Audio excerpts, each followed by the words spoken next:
สบายดีข้อต้อนรับท่านเข้าสู่คลิปการเรียนภาษาจีนกลางทางออนไลน์กับอาจารย์จักรเรา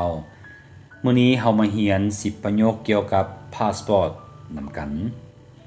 跟护照有关的10个句子这是谁的护照这是谁的护照นี่แม่นพาสปอร์ตของไผ我想办一个护照我想办一个护照ข้อยอยากเฮ็ดพาสปอร์ตหัวหนึ่ง他的护照丢了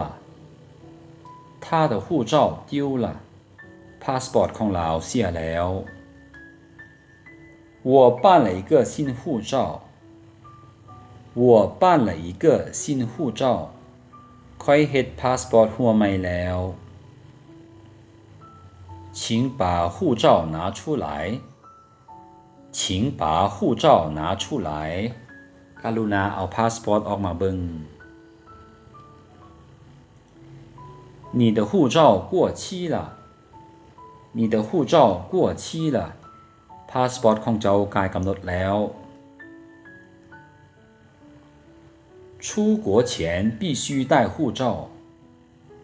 出国前必须带护照